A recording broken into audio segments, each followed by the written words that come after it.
This is the Spirit and Wellness Show. News and information from a higher perspective. With your host, Harry Wilkinson. Hello, yes, this is your host, Harry Wilkinson, and welcome to the Spirit and Wellness Show. This is the show where we take a look at the days and weeks events, happenings in the world of politics, international news, the media, anything and everything that we interact with throughout our week, and we take a look at it from a higher perspective. We take that step back, and we look at these stories that we are telling and creating about ourselves, and we go into them. You know, rather than turn away from stories that may on first glance push buttons and push us away, we step forward, we go into them, we take the energy from them, and we take a look at them in a non-judgmental way, in a way that takes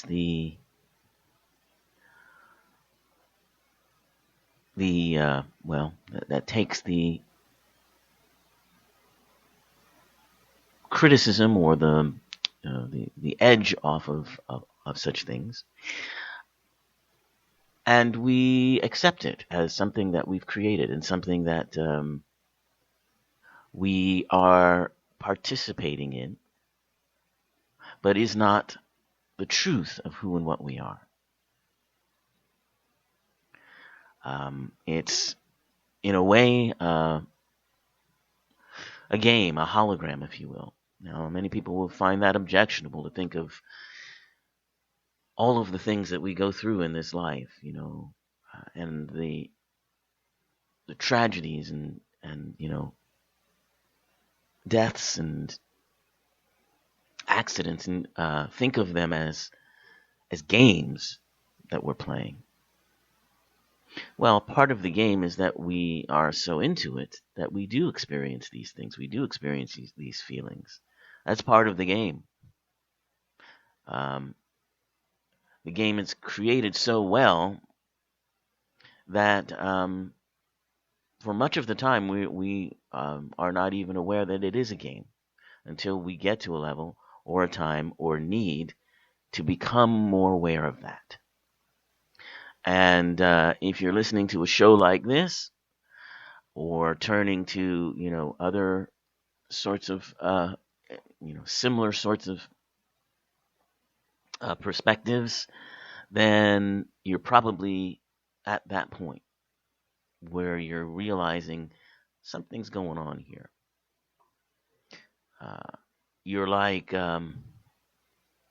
if you're familiar with the film from 1999, The Matrix, you're like Neo, whose world is opening up, and you're discovering that this world you've lived in all this time is nothing but an illusion that has been created for you. And it's an illusion that is so good that you didn't even know until some things just didn't quite make sense. And then it all begins to crack. So,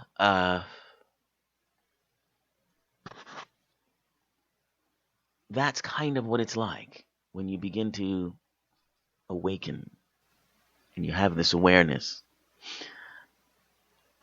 And when you begin to see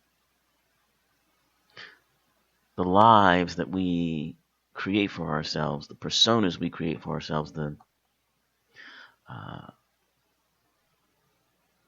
human body that we create or inhabit, we begin to see that as just what it is, which is a creation, and not the sum total of us and who we are, but more of a costume, as in Halloween, if you could think about it that way, since Halloween has just passed.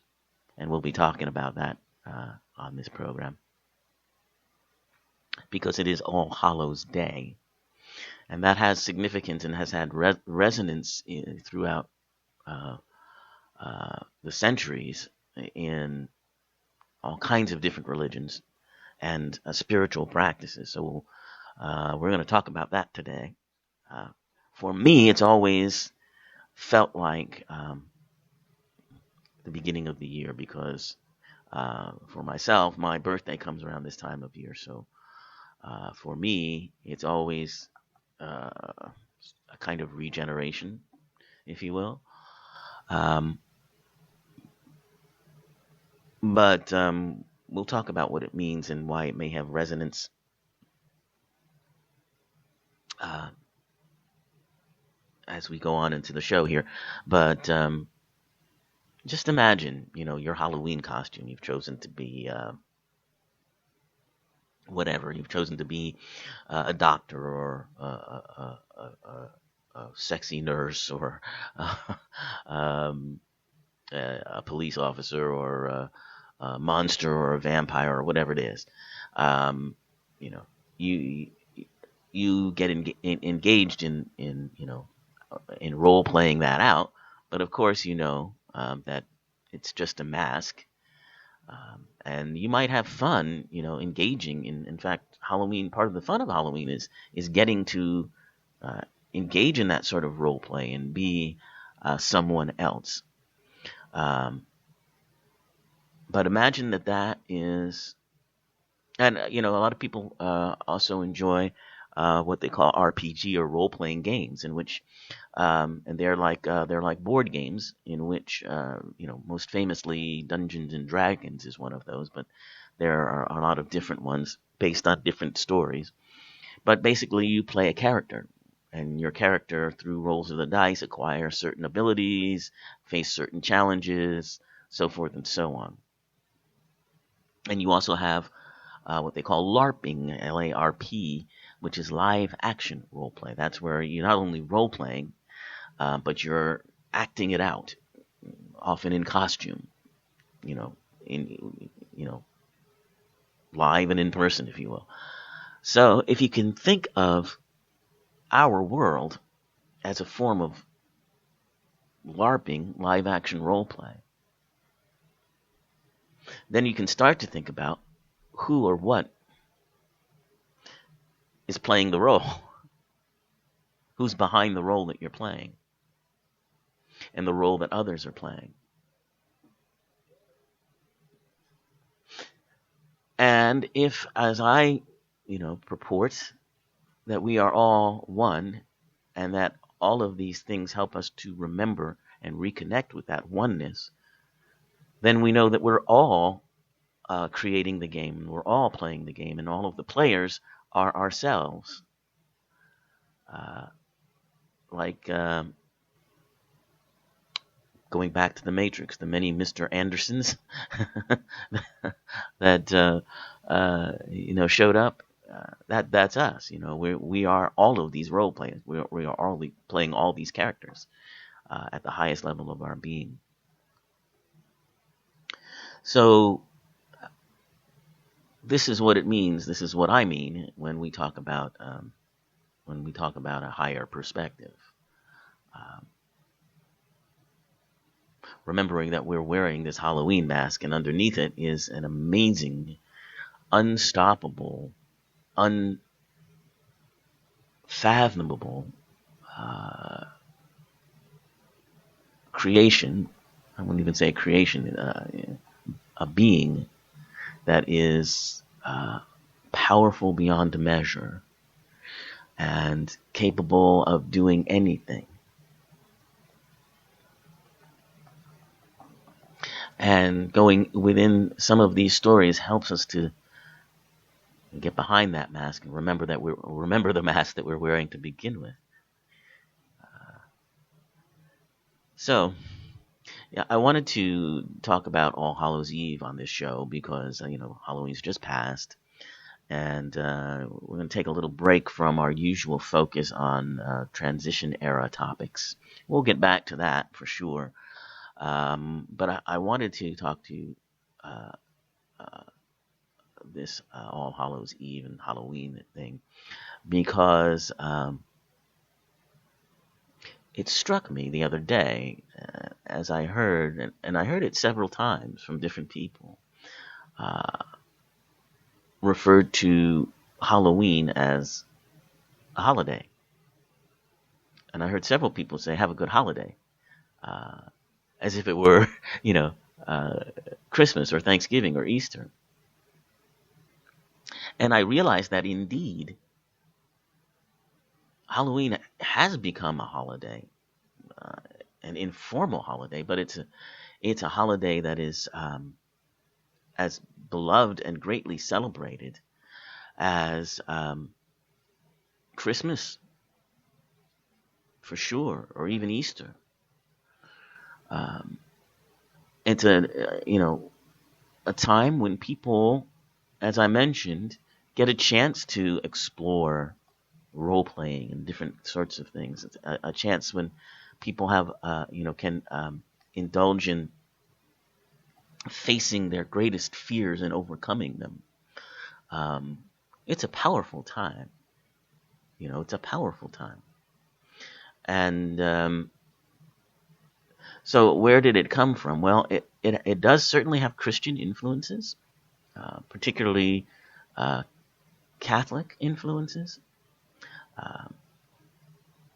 The Pope, trying to remember which Pope it was.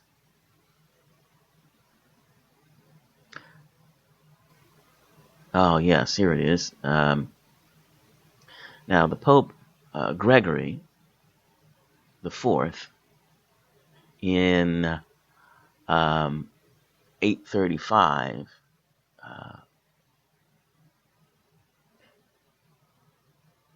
changed a Christian religious day called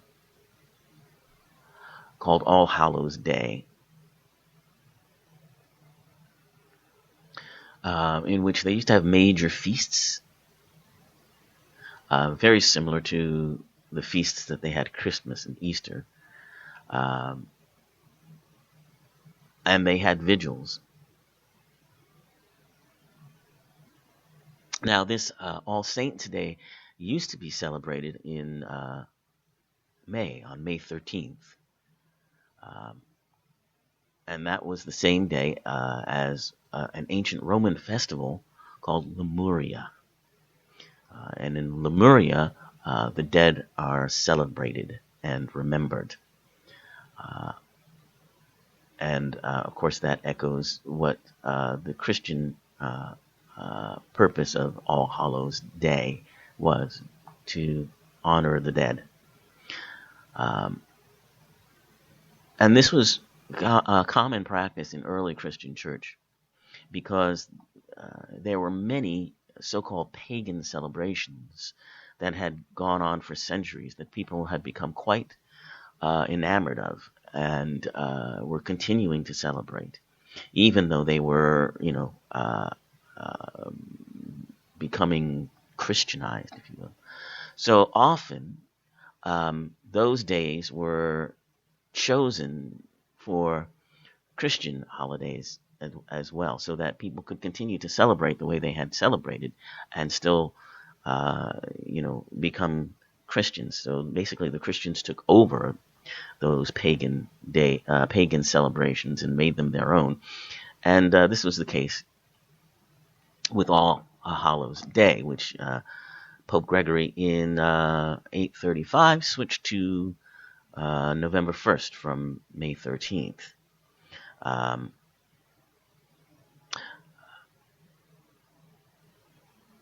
Now, most scholars attribute at least part of the Halloween festival to the festival known as Samhain.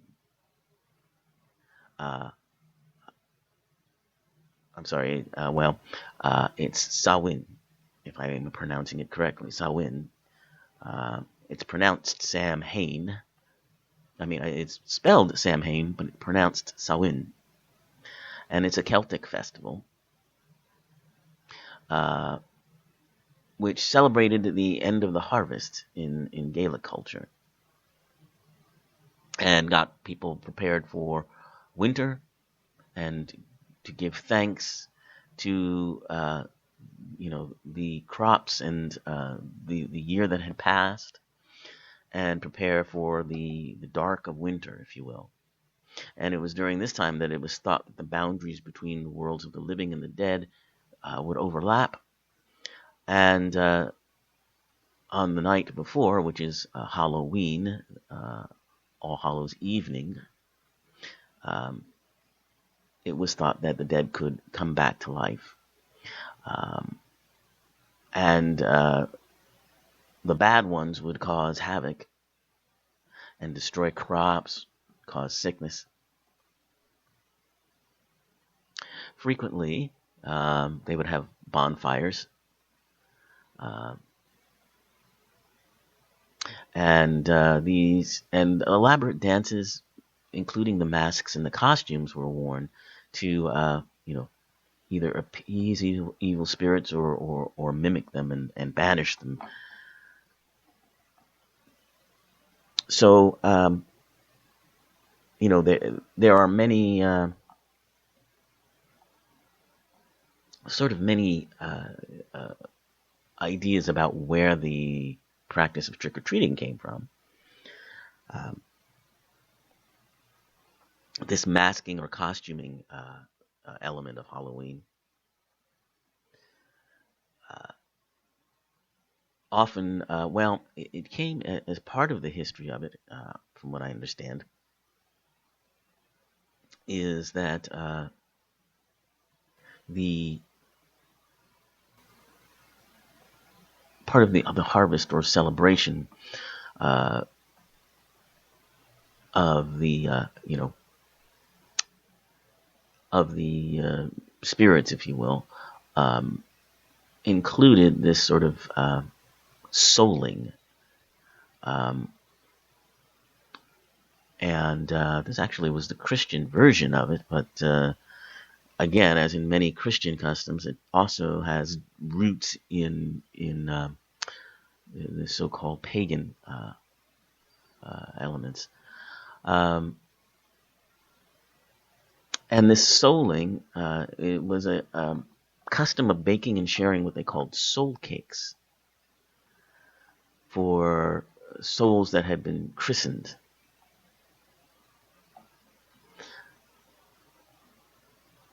And so groups of poor children would go door to door collecting these soul cakes, and in exchange, they would pray for the dead, particularly the friends and relatives of those who were giving the soul cakes. And so that is one of the Christianized versions of it.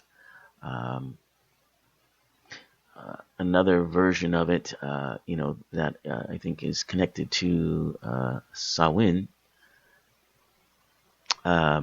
is that offerings of food and drink or portions of crops were left outside for an ancient god, or what do they call that?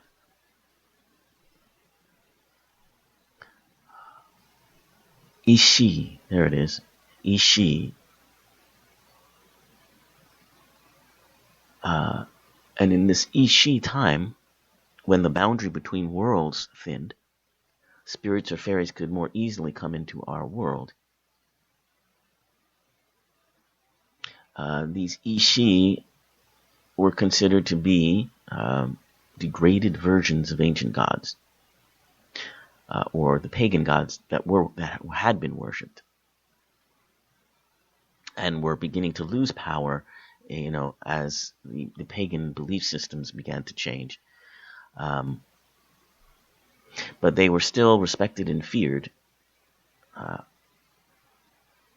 and they would often, people would invoke the protection of God on the night of Samhain from these Ishi.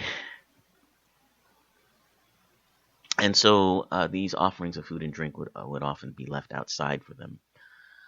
Um, and later on, people would mimic these ishis. Um, and part of this festival was called, particularly in Ireland and Wales, the festival of mumming or guising. And this involved people going house to house in costume or disguise, hence the term guising. And usually they would recite verses or songs and get food in exchange. And it's thought to have been or started as a tradition where people were impersonating these ishis, the dead souls, and receiving offerings on their behalf.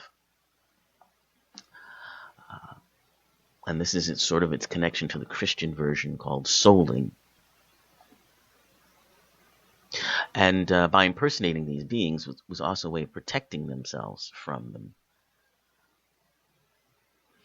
So they would sort of personify these old spirits who demanded reward for a good crop next season. So, this idea of, guising, this idea of dressing up as these sort of mini demons or mini gods has resonance that goes and roots that go way, way back, as you can see. But All Hallows Day is a day when we celebrate those that have passed, the good people that have passed.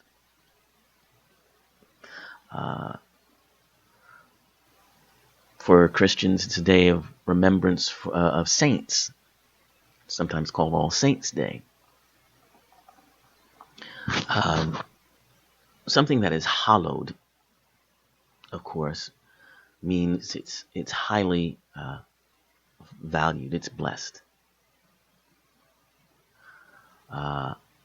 Hallowed ground, for instance, is ground that is sacred.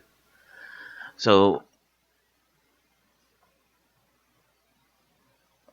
All Hallows Day is a sacred day when we remember those who are sacred in our lives, whether it be family members or people who are considered to be saints by the Catholic Church, if you're religious, or people that are just such wonderful human beings who have left such wonderful resonance in our world that they are worthy, or we feel they are worthy of remembrance.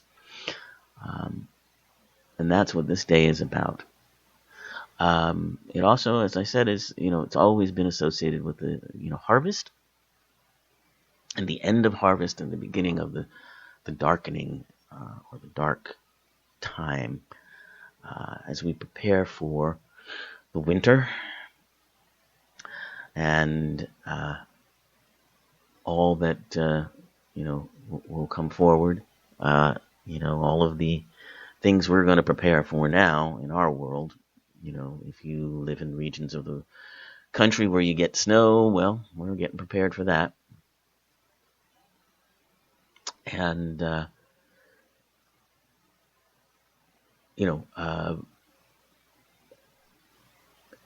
change that happens, of course, and it's also associated with, in our world, with the turning back of the clocks and the changeover of time, so that daylight savings time goes away and we're back to regular time. And it certainly does get darker out,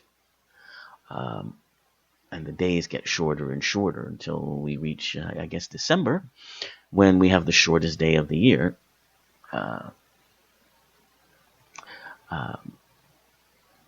And then the process begins to change, and the light begins to grow longer and longer and longer. So it has great meaning, and it always has had great resonance for me. And it's just interesting that people really have, on of their own accord, basically, um, made Halloween a holiday, um, in a way that it certainly, uh, the church, as far as I understand, no longer really uh, makes this an official holiday, and it certainly isn't a national holiday. Um, Even the idea of trick or treating in this country really didn't take hold until, here in the United States, until maybe the 1920s, the early 1920s. Um, and They began to, produce Halloween postcards and, uh, you know, uh, to the idea of trick or treating actually doesn't really become widely used until the 1930s. Um, and then when World War II breaks out, there's a sugar ration going on. So that kind of stops trick or treating until after the war ends, around 1947. And then really it's not until 1950, the 1950s, late 40s, early 50s, that Halloween really starts to become this, children's celebration, if you will. And trick or treating really begins in earnest. So it hasn't been with us very long, but in that short space of time when it really has become this sort of ritualized begging, if you will, it's grown, proportionally to really become a modern holiday. When, as I said, it's meaningful in a lot of ways, and it's meaningful to adults as well as children.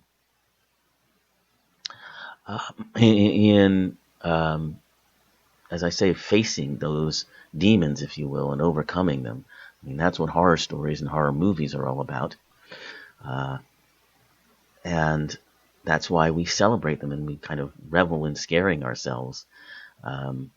It's another one of those things that we do to feel that which we truly are not. So we put ourselves in these,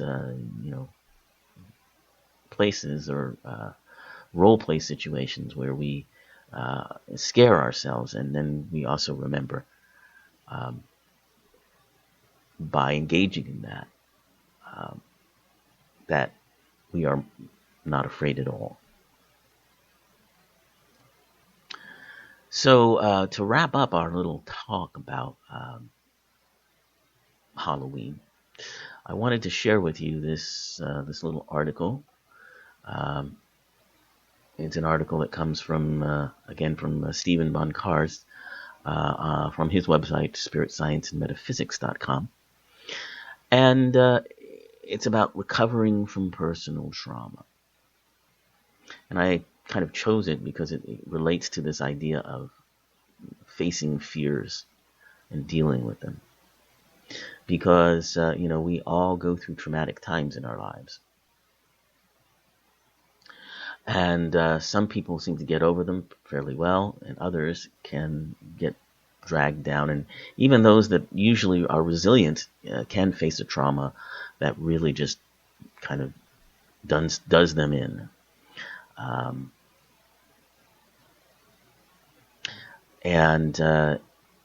So this is really about using trauma as an opportunity for growth and to remember who and what you are. Just like dealing with, these news stories that I've been talking about. While they may disturb you, they are offering you an opportunity for that growth and reconnection. So here are these 5 steps that he outlines Step number one is you let yourself feel the pain. Don't try to push it away or act like it's not there or push it down. It won't work anyway. And it'll just come back up and knock you out again. So embrace it. Feel it. Let it rise to, its most intense level. And just let it, overcome you. And once you've felt it, then you can go inside it and take the energy from it. Now, this is me putting this part in. This is not in this article that I'm telling you about, but this is coming from me. Go into that pain and take the energy from it. And remember that you are one with all, part of divine mind, and that this cannot destroy you. So that's mine. Okay, now I'm continuing now with his. Second, take the time you need. You don't have to jump into the chaos of life right away. Everything that needs to be done will still be there for you to take care of. And take the time off that you need and be very gentle with yourself so that you can digest and heal. And begin to add joy back in your life. Because, when we go through a traumatic experience, sometimes we give up on life. We don't want to do anything that we usually do. Certainly the things that we enjoy. But refocus yourself. And kind of, gently push yourself to do the things that you've enjoyed. And oftentimes these traumatic events involve other people or situations that you need to forgive. They may even involve forgiving yourself. And it may not be easy to get there while you're still feeling the pain. You may have to heal and work towards that forgiveness. That's sort of the final piece of the process. But you want to let go of grudges and anger because it just makes you relive the painful memories. And forgiving and letting go, and you have to remember that forgiveness isn't giving somebody a pass. It isn't saying that what happened was okay. It just means that you're determined not to let it control you, destroy you, and you're letting it go because you don't need to carry that around. And then the final step, which I really like, is telling the story the way you want to tell it.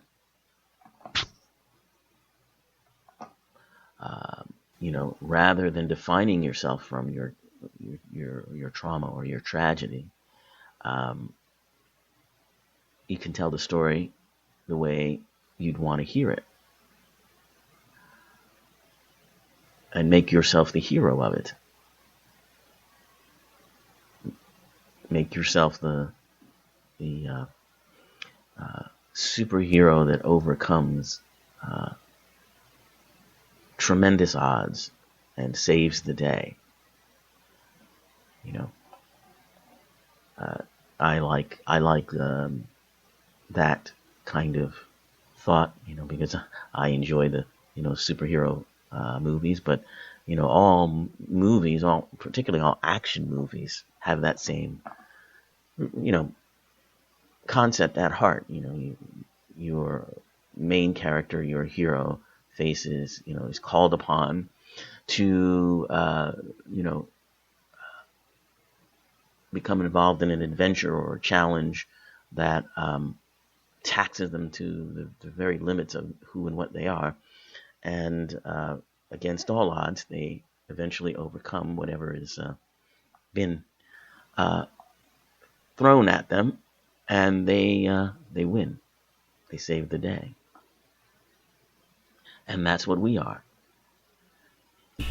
And that's what our lives are, our story is when we face these things. So, once again, we've come to another end of another show. Enjoy All Hallows Day. Make it an All Hallows Week if you want to. Remember those who are influential and important in your world, and the sacredness of all that is around. Have a good day.